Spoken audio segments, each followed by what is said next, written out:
Buen día para todos, mi nombre es Luisa Fernanda López.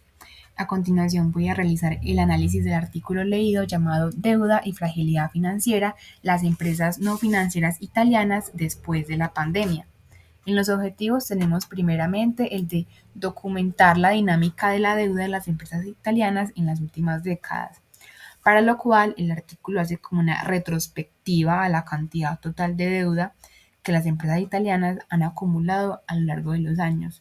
Entonces analiza cómo la proporción de deuda con respecto al patrimonio neto ha tenido un aumento y esto indica claramente un mayor riesgo financiero. Se consideran las tasas de interés asociadas a la deuda y cómo esas tasas de interés se vieron afectadas por la pandemia y lograron influir en mayor medida en el costo de la deuda para muchas empresas, y en este caso las italianas que estamos analizando. Bueno, en segunda instancia tenemos el objetivo de investigar los determinantes del apalancamiento de las empresas italianas, para lo cual es como importante tener en cuenta que estas empresas italianas suelen ser pequeñas, opacas y de propiedad familiar, lo que les impide obtener como condiciones de financiación favorables en el mercado de valores, o sea, no son como tan atractivas, por lo cual se ven obligadas a depender netamente de los bancos. Entonces, pues según el análisis realizado a las sociedades no financieras italianas, estas hacen un uso intensivo del crédito comercial y con la llegada de la pandemia, el apalancamiento corporativo se vio muy golpeado a nivel país, a nivel mundial. Entonces ellas también sufrieron como ese dilema de bueno, ahora qué vamos a hacer, nadie nos apalanca. Bueno, en tercer lugar tenemos el de estudiar si el endeudamiento excesivo es un predictor significativo de cierre de las empresas. Bueno, sabemos que las empresas pueden cerrar por varios motivos, pueden declararse en quiebra o pueden cerrar por un cierre voluntario o pueden verse sujetos a una fusión. Sin embargo, pues en el artículo como tal muestran unas cifras, unos cuartiles, unos números en los cuales se evidencia que en gran medida esas empresas que son altamente dadas a endeudarse, se ven inmersas en problemas económicos, contables, financieros, que no pueden manejar y terminan en quiebra o en cierre total. Se hace como un amplio análisis de ese acontecimiento y cómo la pandemia los golpeó tanto. Ya mirando más este enfoque como de la metodología, se hace una recopilación de información de los balances de sociedades no financieras italianas utilizando las bases de datos que ofrecía AIDA. Bueno, esta mujer ofreció como unas bases de datos en las cuales se proporciona información acerca de datos contables, financieros, económicos de la empresa, y pues a partir de esa información recopilada, que fue pues clave, se logra como hacer un análisis financiero muy detallado y uno puede comprender más fácilmente como la salud financiera de las empresas, valorar el rendimiento, pronosticar la viabilidad futura, y se logró pues identificar cómo esas empresas que estaban tan endeudadas empezaron pues como a tener problemas económicos y financieros muy delicados.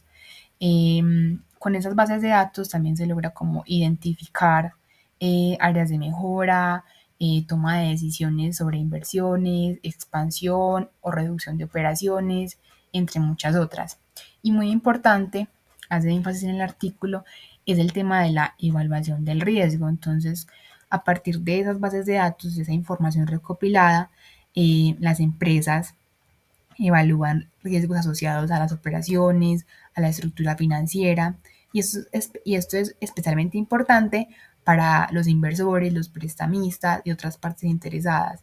En este caso, pues los bancos, porque como lo dije anteriormente, no eran como tan atractivas para ese sector como de mercado de valores. Bueno, aquí ya hablamos de que se analiza cómo la pandemia habría tenido un impacto negativo en las ganancias, aumentando nuevamente la presión para asumir deuda externa. ¿Qué sucede? Que dado que empezaron a disminuir las ganancias, pues por la pandemia, se creó como una especie de presión financiera para muchas empresas italianas.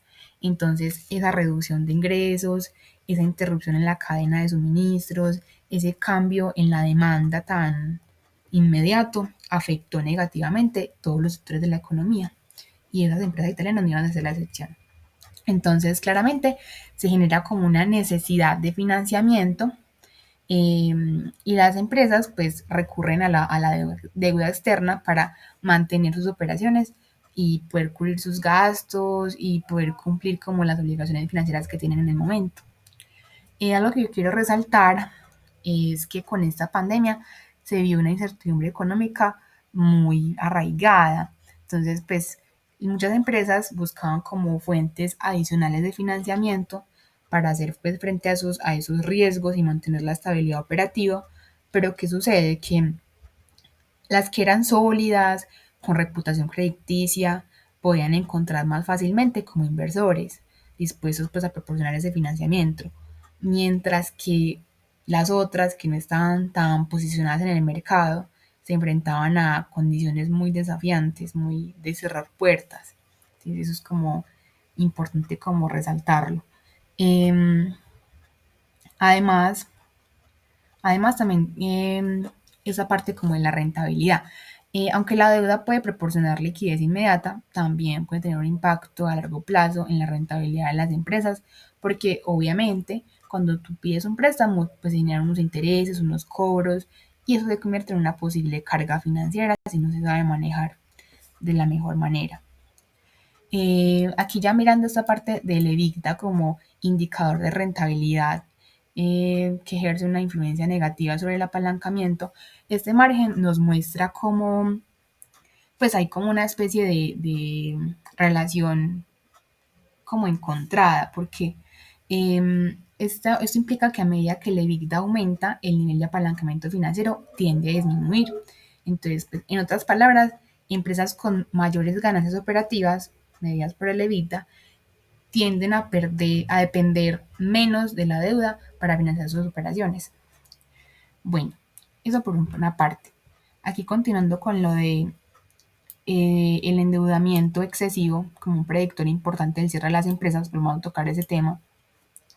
Se puede decir que, en resumen, el endeudamiento excesivo es un predictor en definitiva como del cierre, porque obviamente hay unos costos financieros elevados, el riesgo del incumplimiento, la reducción de la flexibilidad financiera, la presión sobre la rentabilidad, o sea, hay muchos factores que afectan. Entonces, pues sí, básicamente las empresas con altos niveles de deuda enfrentan desafíos mucho mayores.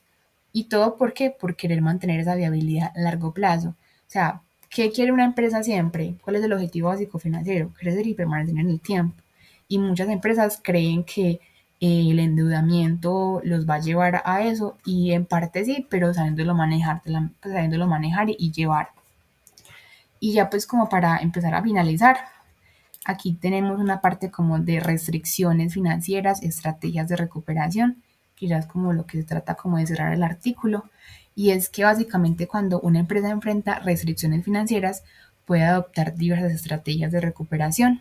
Entonces, como reestructurar la deuda, reducir los costos, vender activos que no sean estratégicos y así aumentar como tal la eficiencia operativa. Entonces, sí, básicamente es eso.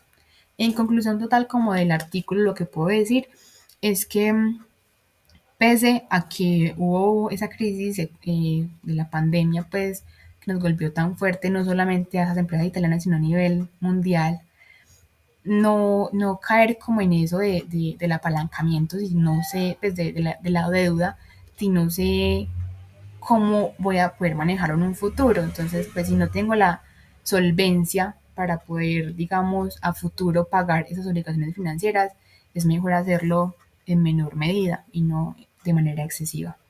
No siendo más, muchísimas gracias.